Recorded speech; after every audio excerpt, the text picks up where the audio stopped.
Hi, I'm Sarah, this is Georgia, and we are going to be talking about New Zealand Natural. New Zealand Natural was founded in Christchurch and was developed originally to cater for the creator's wife who had an allergy to artificial colourings. New Zealand Natural ice cream was first sold in a small ice creamery. In 1984, Rael Polvinick purchased New Zealand Natural and opened a store in Bondi Beach in 1985. In 2005, it was purchased by Emerald Foods, which is run by a local entrepreneur known as Diane Foreman. Today, New Zealand Natural has over 45 stores throughout New Zealand, Australia, Asia, and Europe, and is one of the leading ice cream brands in New Zealand and Australia. The ice cream has and is always made in New Zealand using the freshest and purest cream and ingredients in a factory in East Tamaki. New Zealand Natural is committed to effective customer service and is known for their clean green approach, which entices customers due to the ice cream's natural goodness. From reading and analysing this case, we have determined that overall this case study on New Zealand Natural is a problem case. We have determined the key problems of this case are low sales for Hector's store, problem with only selling a seasonal product, problem with basing performance on investment, no clear mission and vision statement, budget controls are not suited to the company. We have decided that the main overarching problem seems to be with systems, processes and procedures. The mission statement for New Zealand Natural Ice Cream is unclear in this case, but we can make an assumption from what they have said. New Zealand Natural Ice Cream aims to appeal to customers' love for ice cream as well as their fascination with New Zealand. They do this by selling premium ice cream for a premium price, as well as having a New Zealand image by having wall displays of bungee jumping in Queenstown and great walks in the Milford track. In order to remain competitive, their menu prices are 20 to 30% higher than their competitors. They value their customer satisfaction and base their cost driver on stores that have the lowest customer satisfaction and need extra help. Therefore, if we piece together different parts of the case study, we can gather a mission statement that mentions relevant stakeholders, segments of competition, values, organisational objectives, and means of competition. It was hard to find what the organisation was focusing on from the present and into the future. With no clear goals for the future makes it difficult to have a mission statement. New Zealand Natural doesn't have a clear vision statement either, which makes it difficult to know what direction they're going in. The vision statement is usually highly succinct, clear, timeless, and inspirational. As you can see, New Zealand Natural focuses on premium quality products, world experience, New Zealand image, and not just a brand, but the products too. If they had one clear statement that focused on the vision of the company, then it would be beneficial for the company's strategy and the future direction of the organisation. Organisational structure refers to a company's outputs and goals, behaviour control, information and task distribution, otherwise known as complexity, formalisation and centralisation or decentralisation. In terms of complexity, New Zealand Natural would be highly specialised when it comes to horizontal differentiation, as each employee would have their set of tasks specific to them.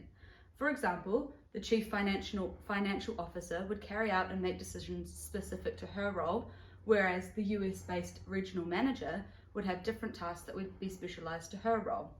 The chart shows visually what the structure of this company would look like, and we can say that it is relatively flat as there are not many layers of control. Emerald Foods owns New Zealand Natural, and we can say that they are very spatially dispersed through having stores in New Zealand, US, Australia and Asia. The formalisation isn't clearly stated in this case, however, due to the organisation's size, we can say that New Zealand Natural would fall somewhere between being formal and informal. According to Ralph Adler, New Zealand scores low on uncertainty avoidance, which means that in general we have a higher appetite for risk. This means that the culture will be more receptive to fewer rules and there will be greater employee involvement in decision making. Therefore, we can infer that New Zealand Natural falls closer to being informal than formal. New Zealand Natural has a centralised distribution of power. This means that power comes from top management and goes downward in the organisation. This company treats each of the 5 California ice cream stores as an investment centre. Investment centres are responsible for their profits and the asset base they operate in. In this case, they are measured on return on investment. They are encouraged to invest only in additional resources when the expected return is equal to or greater than the organisation's cost of capital, and disinvest in resources when the return on investment falls below its cost of capital. The level strategy for New Zealand Natural would be a single industry, as it focuses all its resources on producing one product. This means that New Zealand Natural should be operating their organisational systems and processes using a looser style of control, which would mean less emphasis placed on meeting budgets. If the senior managers adopt looser controls, this will infer that they have a greater understanding of overall operations. The business level strategy of New Zealand Natural is an analyzer. This is shown through the multiple order-winning criteria of cost and non-cost. New Zealand Natural cost order-winning criteria is that they focus on providing premium ice cream at premium prices.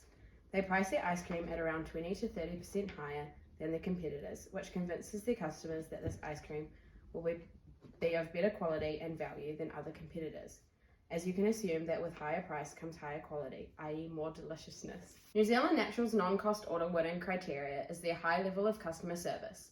This is a vital component of New Zealand Natural's overall strategy. They like to ensure that every store is kept immaculate and tidy, and all of their employees are engaging and welcoming.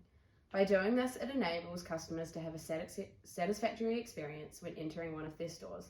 Hence, they will keep coming back over their competitive stores who might not be as satisfactory for them.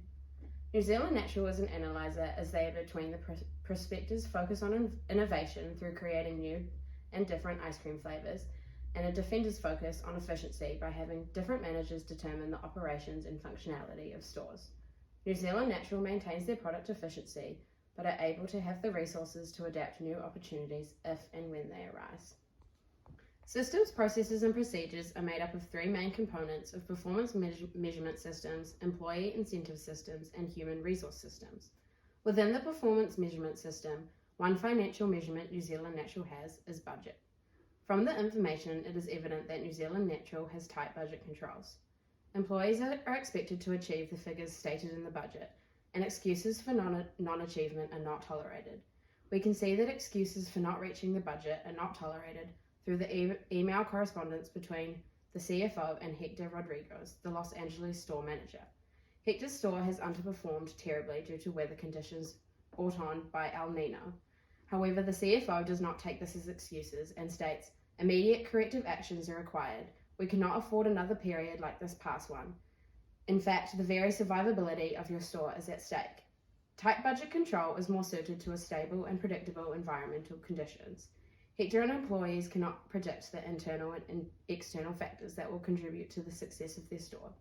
The shift in cost driver from stores to customer satisfaction was effective, as it reflects New Zealand Natural's strategic intent. Another way that New Zealand Natural measures their performance is through their customer satisfaction external quality questionnaire that is analysed by an independent marketing company. For each of the stores, a total percentage of the customers who said they were somewhat or very unhappy obtained a specific dissatisfaction score. The aggregate total between the 5 California stores is worked out and then is used to allocate the overhead costs. Organisational culture is a set of broadly, tactfully understood rules by which organisational members agree to be governed. New Zealand Natural exhibits a conventional corporate culture, also known as the traditionalist. There are clearly defined hierarchies, and they are still grappling with the learning curve for communicating through new mediums. This company demonstrates having a very centralised power, as the decisions come from upper management rather than the employees down below, such as the part-time employees working for Hector, inferring how important hierarchy is within this company. This is a key feature of this type of culture. There are 6 dimensions that compose organisational culture. They are shared beliefs, shared values, shared experiences, symbols, exemplars, and power structures. New Zealand Natural's purpose is to sell premium ice cream at a premium price, whilst also showcasing what New Zealand has to offer. How they carry out this purpose is through ensuring that customer satisfaction remains at the forefront of the company. This would be their shared belief that is recognised throughout the whole organisation. Shared values define an organisation. For New Zealand Natural, it is evident how largely they value customer satisfaction, selling premium quality ice cream, and the importance of meeting budgeted sales using previous stores' performance. The use of the independent marketing company measuring each store's customer satisfaction each quarter is how New Zealand Natural measures how successful they have been at implementing these shared values and beliefs. The shared experiences that the company shows to have are that they come from a place where they like to keep things simple. Their saying is that when things just go together, the fun lasts forever. They believe in sharing the best ingredients and bringing more joy into everyday life by allowing people to be their natural selves. This is what binds the employees. New Zealand Natural has a couple organisational symbols that communicate their meaning of appealing to customers' love for ice cream, as well as their fascination with New Zealand.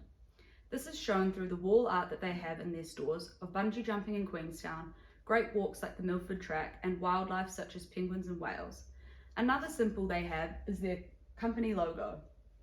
A fern in the colour green represents New Zealand, as the fern is known to be a symbol of New Zealand, and the colour green is associated with what the country has to offer. New Zealand Natural's logo shows that they are a true Kiwi brand and signifies the company's purpose. Customers are the organisation's biggest stakeholder, and they choose to reward them by offering them a rewards card to enjoy a 10% discount in all New Zealand stores. This can be seen as an exemplar of how the company acknowledges their loyal customers. Finally, power structures. Within New Zealand Natural, the New Zealand HQ and the US Regional Manager have the power to make or influence the business decisions in the organisation in relation to what product or service is provided and where. Internal contingency factors are those that occur within the walls of the organisation. These internal factors are leadership styles, organisational life cycle, organisational size, and organisational ownership. The leadership style that New Zealand Natural mainly aligns themselves with is the initiating structure leadership. Initiating structure is based on the Ohio State leadership studies, which looked at observing behaviours of leaders, and it determined two broad factors of leadership: initiating structure and consideration. Initiating structure leadership type is task orientated, with leaders deciding what each member should be doing and how it should be done. New Zealand Natural ice cream employees have set tasks that need to be completed, with not much room for freedom. From what we have gathered from this case study, the employees who work in the store get little to no input in regard to the innovation or improvement of the company. They also would get assigned particular tasks each day, maintain definite standards of performance, and have to follow rules and regulations. The organisational size is in the middle, as they are between informal and formal, centralised, and have relatively tight controls with medium complexity. The organisational ownership is again in between, of dispersed and family owned. The company is privately owned, but obviously isn't family owned, which means they are again in between informal, centralised, and have relatively tight controls. All of these internal contingency factors help determine an organisational's performance management design.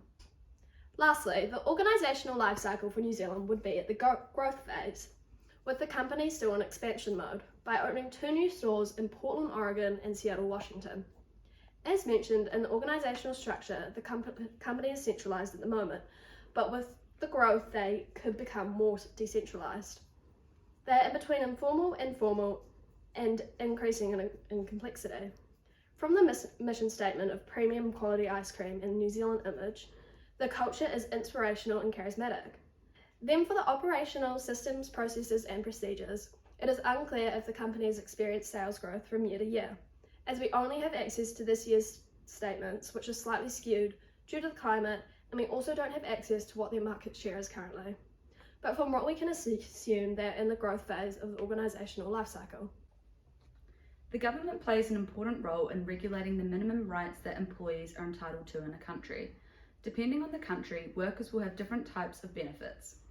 In New Zealand, examples of the minimum rights employees are entitled to are as follows. Whereas in the United States, where New Zealand Natural also has some of their stores, they have a different set of minimum entitlements. This represents what New Zealand Natural would have to take into account when designing their performance management system, as they will have to make sure to include the right regulations for a specific country. If this organisation chooses to expand to another country where their stores are not already located, the government will play a role in this, as there will be certain regulations New Zealand Natural will have to be sure to include in their performance management system. National culture is an external contingent factor that contributes to the design of New Zealand Natural's performance management system. New Zealand Natural's main operations run out of New Zealand with a culture that is all about freshness, vitality, adventure and being green. New Zealand Natural has a feminine influence on their performance management design, as they rely on intrinsic rewards like gaining customer satisfaction from their stores, which enriches the job for employees within New Zealand. Natural has low long-term orientation, which is why they have an informal organisational structure. Industry characteristics affect organisational structure. Contingency theory represents the rationale for the connection between industry and the performance management design. The ice cream industry is very competitive, with many companies and variations of ice cream products being sold. However, New Zealand Natural sets themselves apart by offering high quality New Zealand made ice cream. For that reason, they have competitors such as Kalinchi Gold, Movenpick, Heavenly Treats, Light Licks and Zilch, all with valuing high quality in common. We cannot discuss labour markets as there is no information provided in the case study or beyond that talks about these characteristics. Now we're going to talk about our options. Option 1, change the California stores to profit centres. These stores are currently investment centres, which doesn't make sense because Hector, for example, doesn't have the authority to make investment decisions. It is instead the role of the NZ Home Office that decides on the introduction of any new ice cream flavours. And Ann Cotton, the US Regional Manager, is in consultation with the Home Office and makes decisions on where to locate new stores or what existing stores should be expanded or closed. Therefore, it is unreasonable that Hector should be responsible for his store not being well, based on Roy, as he doesn't have any controllability, which is important for an investment centre to have. Return on investment is not the appropriate measure to be used, as there are huge fluctuations in profit at Hector's store due to unpredictable weather conditions. This is an inappropriate evaluation of his store's performance, as profits are decreasing whilst assets are remaining fairly similar, resulting in an inaccurate evaluation of Hector's store, considering the conditions they are operating in. If these stores were profit centres, it would mean that each store would be responsible for managing both their revenue and expenses. This would align the employees' goals with those of the organisation and would allow Hector to limit his fixed costs and be focused on increasing his revenue and therefore actually giving him responsibility of his own store. Our second option is to clearly define the mission statement and vision statement of the company. For a company to have a good strategy to follow for now and in the future, it is vital for them to have a clear vision and mission statement. It is important for all stakeholders involved, including the customers, employees, managers and executives of the company, to understand the pathway that the company wants to have so that the strategy is direct and accessible. Option 3 is to introduce warmer desserts as an option to make getting dessert more attractive on a cold or rainy day and decreasing the regional manager's allocated costs. New Zealand Natural could introduce a warmer dessert option, for example a hot brownie sundae with ice cream, as an alternative on those cold days when people may not feel like a cold ice cream. We asked a local Dunedin ice cream shop, Rob Roy, about how many of their hot brownies and ice cream sell each week to see if it would be worth it for New Zealand Natural to implement. Rob Roy sells approximately 60 brownies each week on average all year round. Rob Roy sells these brownies and ice cream for $6 New Zealand each. Taking into account the US dollar conversion of $1 New Zealand to 1.47 US dollars, we can conclude that New Zealand Natural could sell their brownies and ice cream for $10.80 US dollars, considering they use high quality ingredients, as shown on the budget we prepared.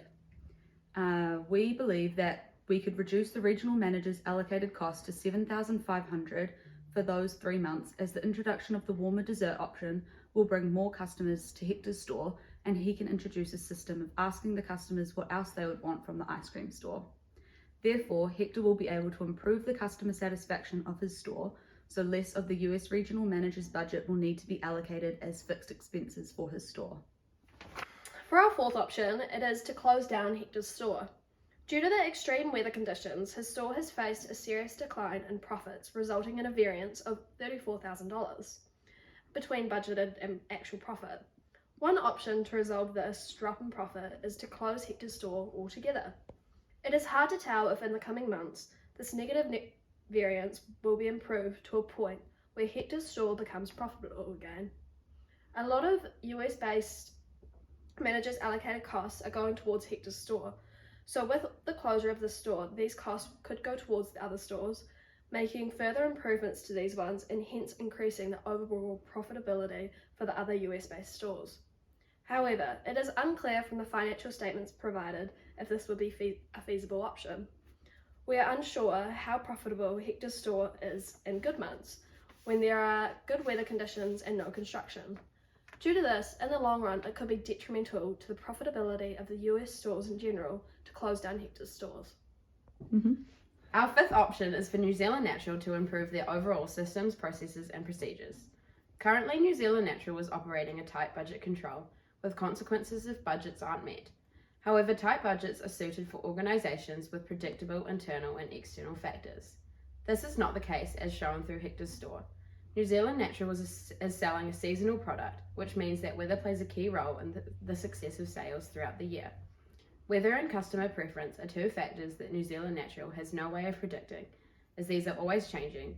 Hence, it is ineffective to put such tight controls on the budget, as unpredictable internal and external factors makes it near impossible to stick to these predicted budgets.